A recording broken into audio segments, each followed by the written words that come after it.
Hello students and welcome back to channel Siraj Sheikh we study. आज MCom का corporate restructuring का leverage का lecture number 6 है, जिसमें हम कवर करेंगे नए पॉइंट्स ऑफ लेवरेज। स्टार्ट करेंगे आज का क्लास।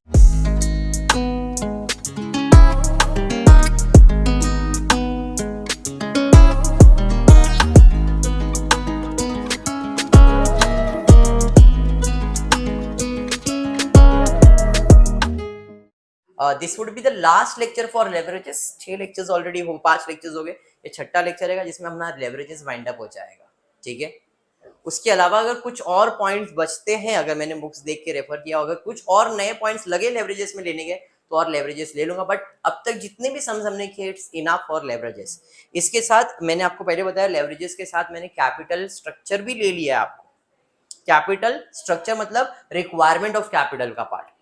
ठीक है, तो जो नया टॉपिक आप पढ़ रहे हो capital structure and decision making, वो कहीं ना कहीं इससे कनेक्ट होता है, बट उधर लेवरेजेस का कंसेप्ट नहीं आता, वहां पे कॉस्ट का कैपिटल आता है। ठीक है, स्टार्ट करते देखते क्वेश्चन क्या दिया है। Show the effect of financial leverages on EPS by considering the two financial plan if EBIT is 2 lakhs and 1 lakh। अब देखो यहाँ पे क्या बोला है, show the effect of financial leverages on EPS।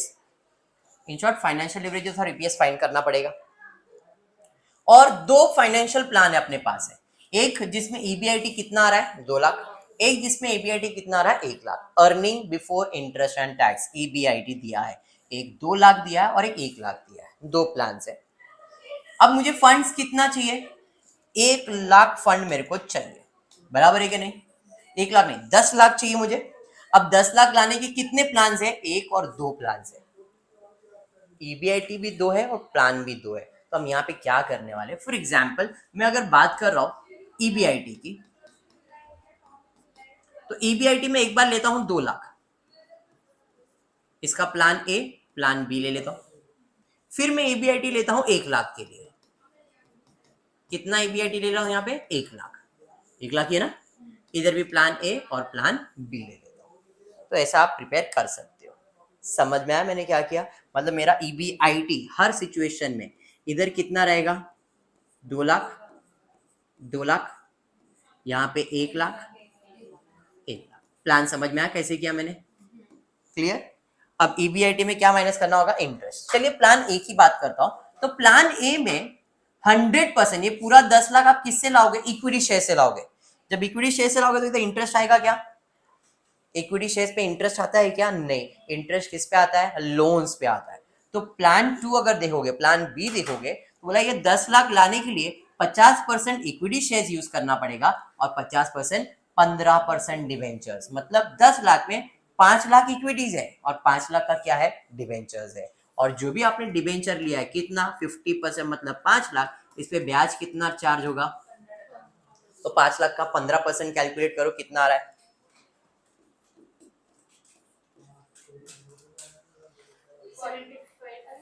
Very good, 75,000, बराबर। ये समझ में आ गया। सेम गोज हियर ऑल्सो, 75,000, दोनों के लिए तो सेम ही रहेगा। प्लान ए और बी में सब तो वही ना, इसका EBIT 2 लाख है बट इसका EBIT 1 लाख है, बट प्लान ए बी तो दोनों के लिए सेम ही है। समझा? तो भाई अब यहां पे आ जाएगा EBIT कितना हो गया 2 लाख, EBIT 1,25,000, 1,25,000। सही जा रहे? चलिए कोई टैक्स वगैरह दिया है कि? हाँ जी, टैक्स रेट दिया है 40%, तो हर के लिए 40% ही आने वाला है।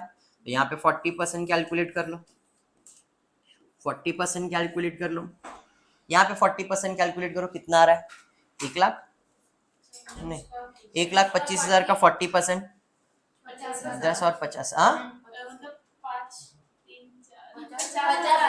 50,000, 25,000 का 40%, 10,000। ठीक है, माइनस कर देंगे 1,20,000, इधर 75,000, इधर 60,000, इधर आ जाएगा 15,000। प्रेफरेंस डिविडेंड, प्रेफरेंस शेयर है ही नहीं तो डिविडेंड तो आएगा ही नहीं, तो यहाँ पे आएगा 1,20,000, यहाँ पे 75,000, यहाँ पे 60,000, यहाँ पे 15,000। एग्री? चलिए अब ये आ जाने के बाद जो पूछा गया है, तो पहले मुझे ईपीएस फाइंड करना। तो यहाँ पे इक्विटी शेयर्स कितना है प्लान ए में? 100%। 100% मतलब 10 लाख। एक शेयर का कीमत कितना है? 10। तो अगर इतने शेयर्स कितने आ जाएंगे? 1 लाख। इस प्लान में 50% मतलब 5 लाख डिवाइड बाय 10 करोगे तो 50,000। तो प्लान ए में इधर नंबर ऑफ शेयर्स कितना है? 1 लाख, और इधर इक्विटी शेयर्स कितना है? 50,000। समझ में आया क्या किया मैंने? हाँ या नहीं? मुझे 10 लाख रुपए की जरूरत थी, तो यहाँ पे पूरा 10 लाख मैंने 100% इक्विटी शेयर से, एक शेयर से कितना 10 रुपया, तो मेरा नंबर ऑफ शेयर्स कितने हो गए? 1 लाख। 1 लाख इंटू 10 करो तो 10 लाख होएगा। इधर 50% इक्विटी शेयर है, तो 10 लाख का 50% 5 लाख आएगा। 5 लाख एक शेयर का वैल्यू 10 रुपया है, तो 50,000 शेयर होंगे। बात समझ में आया?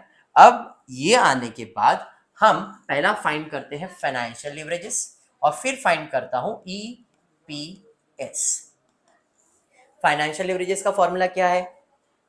फाइनेंशियल किस पे होता है? इंटरेस्ट पे ना, ईबीआईटी अपॉन ईबीटी। इसके लिए मैंने आपको बताया था कंट्रीब्यूशन अपॉन ये फिक्स कॉस्ट पे डिपेंड करता है। ऑपरेटिंग लेवरेजेस फॉर्मूला ऐसे याद करवाया है मैंने।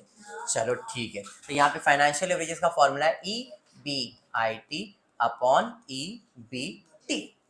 4 निकलेगा, 4 ऑप्शन है ना। तो देखो ईबीआईटी कितना है यहाँ पे? 2 लाख, 2 लाख, 1 लाख, 1 लाख। बट ईबीटी सबका सेम है क्या? नहीं, सबका अलग अलग है। तो यहाँ पे 2 लाख डिवाइडेड बाय 2 लाख बराबर। दूसरे केस में 2 लाख डिवाइडेड बाय 1,25,000। पहले वाले में 1 है, 1.6 है। चलिए नेक्स्ट, उसके बाद तीसरे सिचुएशन में यहाँ पे आएगा 1 लाख डिवाइडेड बाय 1 लाख, और 1 लाख डिवाइड बाय 25। यहाँ पे आ जाएगा आपको 1, और यहाँ पे आएगा 4। ये हो गया तुम्हारा फाइनेंशियल लिवरेजेस। चारों का कैलकुलेशन समझ में आया?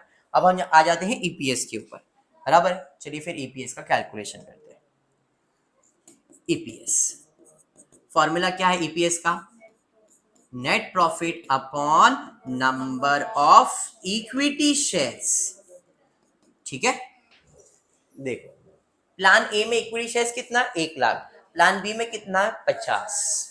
अब नेट प्रॉफिट पहले में कितना है? 1,20,000 डिवाइड बाय यहाँ पे शेयर्स कितना? 1 लाख। अरे समझा? दूसरे में 75,000, शेयर्स कितना? 1 लाख ही है। अरे समझा? सॉरी, शेयर्स 1 लाख किधर है? यहाँ पे शेयर्स 1 लाख थोड़ी है। यस, प्लान बी में शेयर्स कितने? 50,000 है ना। यहाँ पे शेयर्स का वैल्यू है 50,000। अरे समझा? नेक्स्ट, उसके बाद पहले वाले में आया 1.2 बराबर, और यहाँ पे आया 15, 1.5 यहाँ पे आता हूँ। और 60,000 डिवाइडेड बाय 1 लाख, और यहाँ पे 15,000 डिवाइड बाय 50,000। 0.6 और 0.3। अगर मैं इसको मल्टीप्लाई बाय 100 करता हूँ तो ये कितना आएगा? 120। परसेंटेज में निकालना है ना, एंड 150 के ऊपर की चले जाएगा ये। तो ये क्या प्रेजेंट करना चाह रहा है? अर्निंग पर शेयर प्रेजेंट करना चाह रहा है कि जब तुम्हारा फाइनेंशियल लिवरेजेस 1 था तो आप कितना कमा रहे थे? 1.2%, 0.2 ज्यादा बराबर। फिर जब आपका यहाँ पे आया 1.6 तो आप कितना कमाने लगे? 1.5। तो कंपेयर टू पहले 12% था, अब कितना परसेंट है? 15% कमाई है। तो हमारा फाइनेंशियल लिवरेजेस के बेसिस के ऊपर देखूंगा तो हम यहाँ पे कितना है? 12 से 15, 3% ज्यादा अर्न कर रहे हैं। बस और कुछ भी नहीं था, क्वेश्चन में सिर्फ इतना ही पूछा था कि कंपेयर कर लो और बताओ क्या है। तो show the effect of financial leverages on EPS considering the following. तो यहाँ पे फाइनेंशियल ईपीएस में क्या कंसीडर हो रहा है कि हम अर्निंग ज्यादा करने लग गए हैं compare to the first plan. Second plan में हमारा अर्निंग क्या हो गया है? ज्यादा हो गया है। समझ में आया? दोनों सिचुएशन में इधर 60 इधर 0.3, तो इधर क्या हुआ, कम हो गया। मतलब प्लान बी, मतलब जब ईबीआईटी कम होता है, ईबीआईटी 1 लाख हुआ तो हमारा अर्निंग्स कम हुआ, लेकिन जब ईबीआईटी 2 लाख था तो हमारा अर्निंग्स क्या था, ज्यादा था। समझा क्या कहा मैंने? चलिए ठीक है, बढ़ते हैं नेक्स्ट क्वेश्चन की तरफ, देखते हैं क्या दिया। सबसे सिंपल सम है ये, एक समझो कि रिवीजन ही कर रहे हो। Calculate operating leverages, financial leverages, combined leverages and EPS. सब चीज एक ही क्वेश्चन में आ गया। Of the following A B C दिया गया, आउटपुट दिया है, ऑपरेटिंग कॉस्ट दिया है, वेरिएबल कॉस्ट दिया है, 10% बोरोइंग कैपिटल, सेलिंग प्राइस दिया है, टैक्स है। सबसे पहले अपन स्टार्ट करेंगे, 3 प्लान दिया है, ए, चलिए plan A, plan B, plan C. Sales दिया है क्या, हाँ जी। आउटपुट इन यूनिट्स दिया है, कितना है, 60,000। टोटल ऑपरेटिंग कॉस्ट दिया है। अब इसका क्या करना है बाद में एक्सप्लेन कर रहा हूँ। यूनिट्स दिया है, सेलिंग प्राइस दिया है, हाँ जी दिया है, 6 रुपए, 50 रुपए, 1 रुपए। तो 60,000 इंटू 6 करो, कितना आ रहा है, 60,000 इंटू 6, 3,60,000 बराबर। 15,000 इंटू 50 करो, कितना आ रहा है, 7,50,000। ये समझा कैसे आया, नॉर्मली कॉलम्स बनाते हैं ना, यूनिट रेट पर यूनिट, इधर मैंने डायरेक्टली सॉल्व करके दिखा दिया। 1 लाख इंटू 1 करोगे 1 लाख, ये क्या मिला, sales. Variable cost as a percentage on sales कितना है, 33 1/3%। तो 3,60,000 का 33.3333 पूरा कैलकुलेटर ले और परसेंटेज दबा दो। 3,60,000 इंटू 33.333333 पूरा कैलकुलेटर पे और फिर परसेंटेज का बटन दबा देना।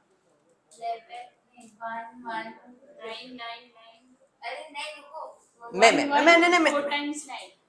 1,20,000 कर दूं मैं उसको, वेरी गुड। 1,19,999 रुपए ना, 0.99, तो 1,20,000 आ जाएगा। अरे समझ में आ गया। इधर कितना है, 7,50, इधर कितना परसेंट है, 30%। तो 7,50,000 का 30% वैल्यू 2,25,000, परफेक्ट है। इधर 1 लाख का 20%, तो ये हो गया वेरिएबल कॉस्ट। अब जरा ध्यान देना, वो ऑपरेटिंग कॉस्ट का मतलब क्या है। ऑपरेटिंग कॉस्ट का मतलब होता है fix cost plus variable cost. ये बताया था मैंने, ऑपरेटिंग मतलब total cost, total operating cost है। तो पहले की सिचुएशन में 1,90,000 दिया है मेरे को, फिक्स कॉस्ट पता नहीं है, बट वेरिएबल कॉस्ट है 1,20,000, तो इधर मुझे फिक्स कॉस्ट मिलेगा 1,90,000 minus 1,20,000 equals to fix cost 70,000। तो भाई इधर फिक्स कॉस्ट आ गया 70,000। 3,65,000 में से 2,25,000 वेरिएबल का है, तो बाकी तो फिक्स का रहेगा। तो 3,65,000 में 2 पैसे माइनस कर दो, 1,40,000 बराबर। 35,000 में से 20 तो 15,000। फिक्स कॉस्ट समझ में आया। अब कंट्रीब्यूशन भी निकालना है, चलिए कंट्रीब्यूशन ले लेते। 3,60,000 में एक बेस माइनस करेंगे, बराबर है, माइनस कर दो यहाँ पे 5,25,000, 80,000, अरे बराबर है। फिक्स कॉस्ट में देखो, कंट्रीब्यूशन में फिक्स कॉस्ट माइनस करेंगे तो ईबीआईटी, इधर माइनस कर देंगे, कितना आ जाएगा, 1,70,000 ना, वेरी गुड। माइनस कर देंगे 3,85,000, ठीक है। चलिए इंटरेस्ट किस पे कैलकुलेट, डिबेंचर्स पे। क्वेश्चन में डिबेंचर्स है, हाँ 10% बोरिंग कैपिटल दिया है 4 लाख, तो 4 लाख का कितना परसेंट होगा, 10%, बराबर है। तो 4 लाख का 10% इधर आएगा इंटरेस्ट 40,000, इधर 8 लाख का 10% 80,000, यहाँ पे है ही नहीं तो इंटरेस्ट भी नहीं आएगा। बेसिक रिविजन ही कर रहे हो, ये समझ लो। अभी ये टॉपिक में यही किया है आपने पूरा साल। तो 1,70,000 में 40 माइनस कर दोगे, आपको आ जाएगा 1,30,000, बराबर। 80 माइनस करें 3,05,000, और ये 65,000 आएगा। चलिए ठीक है। टैक्स का रेट दिया है, सब में 40% है, तो 40% इसका कैलकुलेट करो। 52 का 62, 52,000। इधर सेकंड का 1,22,000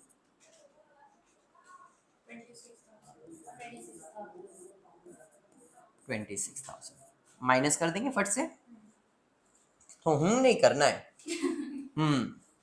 1,30,000 माइनस 52, सेकंड का 1,83,000 थर्ड का 39 1,83,000 39,000 39,000 78,000।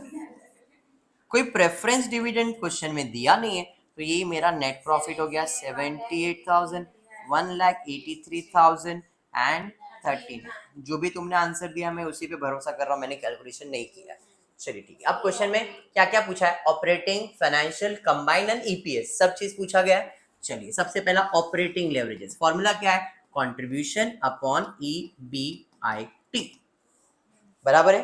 तो देखो कंट्रीब्यूशन पहले प्लान में कितना है? 2,40,000। ईबीआईटी कितना है? देखो 1,70,000। डिवाइड कर सकते हो 1.41। चलिए सेकेंड पे आ जाते हैं। कितना है भाई? 5,25,000। Very good. डिवाइडेड बाय कितना है वहां पे? EBIT 3,85,000। Very good. Divide 1.36 times. Very good. Next plan पे जाते हैं, क्या है भाई? कंट्रीब्यूशन अपने को 80,000 अपॉन ईबीआईटी 65,000, 1.23%। ये हो गया आपका ऑपरेटिंग लेवरेजेस, समझ में आ गया। अब आ जाते हैं फाइनेंशियल लेवरेजेस। फाइनेंशियल लेवरेजेस का फॉर्मूला है ईबीआईटी अपॉन ईबीटी, बराबर। चलिए ईबीआईटी देखिए कितना है यहाँ पे? 1,70,000 अपॉन ईबीटी कितना है? ईबीटी 1,30,000,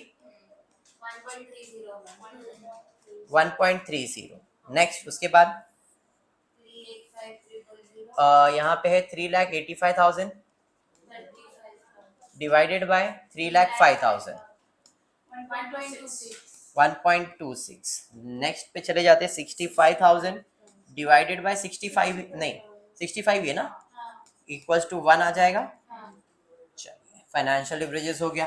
फिर कंबाइंड लिवरेजेस, सीधा सीधा फॉर्मूला है operating into financial leverages, 1.41 into 1.3 कितना? 1.83। Next 1.36 into 1.26 1.71। नेक्स्ट 1.23 इंटू 1 करोगे 1.23 आएगा। ये हो गया कंबाइंड लेवरेजेस। उसके अलावा क्वेश्चन में ईपीएस भी तो पूछा है। चलिए फिर ईपीएस की बात करेंगे, तो यहाँ पे कहीं पे भी इक्विटी शेयर से रिलेटेड कोई इंफॉर्मेशन है क्या? चेक कर लेते एक बार। कहीं पे भी इक्विटी शेयर से रिलेटेड कुछ भी दिया है क्या? एंड अर्निंग आफ्टर टैक्स, मतलब कहीं पे भी इक्विटी शेयर से रिलेटेड मतलब अर्निंग पर यही हो जाएगा मेरा, तो अपन उसको फाइंड कर सकते हैं क्या? नहीं, क्योंकि there is no equity share mention in the question, तो हम ईपीएस फाइंड नहीं कर सकते। तो ये जो कमाया वही मेरा अर्निंग पर शेयर है। समझ में आ गया सम? पक्का। चलिए बढ़ेंगे नेक्स्ट क्वेश्चन की तरफ, देखते हैं नेक्स्ट क्वेश्चन क्या दिया है। कैलकुलेट फिर से operating leverages, financial leverages, combined leverages, earning after tax under situation A, B and C and financial plan 1, 2 and 3। ये एक ऐसा सम है जो स्टूडेंट को कंफ्यूज करता है, बहुत इजी है, बट यहाँ पे कौन सा कैसे प्रेजेंट करना है वो इंपॉर्टेंट है। क्या बोला है? Calculate operating leverages, financial leverages, combined leverages and earning under situation A, situation B, situation C. Situation A उसके 3 प्लान, सिचुएशन बी उसके 3 फाइनेंशियल प्लान, सिचुएशन सी उसके 3 फाइनेंशियल प्लान। मतलब अगर मैं सिचुएशन ए बोल रहा हूं तो plan 1, plan 2, plan 3। Situation B की बात करूंगा तो देखो यहाँ पे सिचुएशन 3 दिया है और प्लान भी 3 दिया है। हर सिचुएशन में क्या बदला है? खाली फिक्स कॉस्ट, बाकी सब में सब सेम है, पूरा सब सेम रहेगा। खाली क्या करना है आपको? सिचुएशन वाइज फिक्स्ड कॉस्ट लिखना है एंड प्लान वाइज इक्विटी कितना, डिबेंचर कितना, उसके हिसाब से इंटरेस्ट कैलकुलेट करना है। जैसे अब मैं एक सिचुएशन ए लेके सॉल्व करके एक्सप्लेन करता हूँ, फिर बी और सी की बात करता हूँ। तो सिचुएशन ए, अपने को इंस्टॉल कैपेसिटी कितना दिया? 1200 यूनिट। एक्चुअल में प्रोडक्शन कितना हुआ है? 800। तो अपना जो कैलकुलेशन होगा वो कितने यूनिट का होगा, 800 यूनिट का कैलकुलेशन होगा। सेलिंग प्राइस कितना है, 15। तो सिचुएशन ए में financial plan 1, financial plan 2, financial plan 3, 3 plan ले लिया मैंने, ठीक है। और ये सिचुएशन ए चल रहा है और ए में फिक्स्ड खर्चा कितना है, 1000 रुपए। सेल्स की बात करूंगा तो सेल्स कितना यूनिट का होगा, 800 यूनिट, और सेलिंग प्राइस कितना रहेगा, 15 है ना, 15। तो ये हो गया 12,000, इधर भी 12,000, इधर भी 12,000, ठीक है। वेरिएबल कॉस्ट कितना है, 66/3। अभी 66/3 कैसे कैलकुलेट करेंगे, तो 2 डिवाइड बाय 3 करो, कितना आ रहा है, 2 डिवाइड बाय 3 0.6, प्लस 66 करोगे तो 66.66 हो जाएगा, हाँ या नहीं, समझा। तो अब 12,000 का 66.666666 पूरा लिखो परसेंटेज में, कैसे, 12,000 इंटू 66.66 पूरा कैलकुलेटर पे इंटू परसेंटेज कर देना, तो आपको यहाँ पे आ जाएगा वेरिएबल खर्चा 8,000, इधर भी आएगा 8,000, इधर भी आएगा 8,000। यहाँ तक क्लियर है, तो ये हो जाएगा 4,000, 4,000 एंड 4,000, बस। अब चेंज होगा यहां से फिक्स कॉस्ट। सिचुएशन ए में कितना है, सिचुएशन ए में सबका कॉस्ट कितना है, 1,000 1,000 1,000। अगर ये सिचुएशन बी होता तो सबका खर्चा कितना होता, 2,000। मतलब ऐसा ही टेबल अपने को और कितनी बार बनाने का है, 2 बार। ये सिचुएशन बी और ये आपका सिचुएशन सी। समझ में आया, ये आपको होमवर्क में देने वाला हूं मैं, बट आपको क्या करना है, खाली फिक्स कॉस्ट के जगह पे एक में 2,000 था तो इधर 3,000 आएगा, 3,000 है तो 4, जो भी रहेगा उसका वो आपको चेंज करना है। समझ में आया। अब मैं सिचुएशन ए इधर लिख के दिया, चलिए माइनस करेंगे तो EBIT आ जाएगा, सर 3,000, सर 3,000, सर 3,000। चलिए यहां तक तो ठीक था। अब प्लान पे फोकस होगा। EBIT के बाद इंटरेस्ट की बात करेंगे। तो प्लान ए में इक्विटी 5,000, डिबेंचर्स 5,000, तो 5,000 पे कितना परसेंट, 12%। तो 5,000 का 12% कैलकुलेट करो, क्या बात है, 7.5 और 2,500, 2,500 का कितना परसेंट, 12% कैलकुलेट करने का है, करो कितना आ रहा है, 900, 300, 300। और इधर 7,500 का 12% कैलकुलेट करो, 900 रुपए आ जाएगा। अब ये जो प्लान का इंटरेस्ट है सब सिचुएशन में सेम, क्योंकि प्लान पे जो इंटरेस्ट है वो सिचुएशन बी में भी सेम रहेगा और सी में भी सेम रहेगा, ये कैलकुलेशन सेम रहेगा। समझ में आ गया, खाली क्या बदला है, 1,000 चेंज होगा, उधर 2,000, उधर 3,000, बाकी इंटरेस्ट सब प्लान में सेम ही है। अब आ जाते हैं EBT के ऊपर, 2,400, 2,700, 2,100। टैक्स कितना परसेंट बोला भाई, 40%। तो सबके लिए 40% कैलकुलेट कर लेंगे, तो इसका 40%, 16 और 1 6, 960, सेकंड का 1080, 1080, और थर्ड का है 8.84, ठीक है, माइनस कर देंगे फट से, 400 minus 1260, इसका 1140, फर्स्ट का 11 1440, sorry 14 40,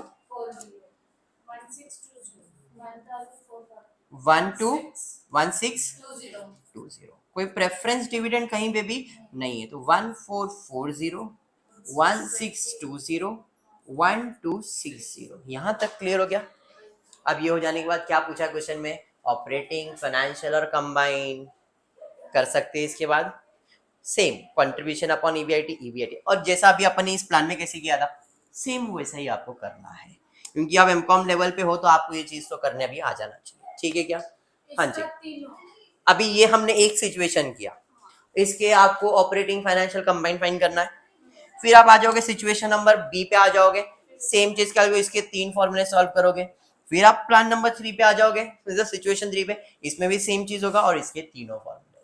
समझ में आया क्या, लेंदी है सम, क्योंकि सम बड़ा आएगा तो मार्क्स बड़े आएंगे। कंसेप्ट वही है, अगर आ गया ऐसा सम तो इसको मार्क्स ज्यादा हो जाते हैं। सिंपल है, थोड़ा वर्किंग के ऊपर मेहनत करोगे तो सम इजी हो जाएगा। क्लियर, तो आज के लिए इतना करते हो। वीडियो पसंद आए तो प्लीज वीडियो को लाइक कर देना, फ्रेंड्स ग्रुप में शेयर करना, चैनल को सब्सक्राइब करना। Thank you for watching the video.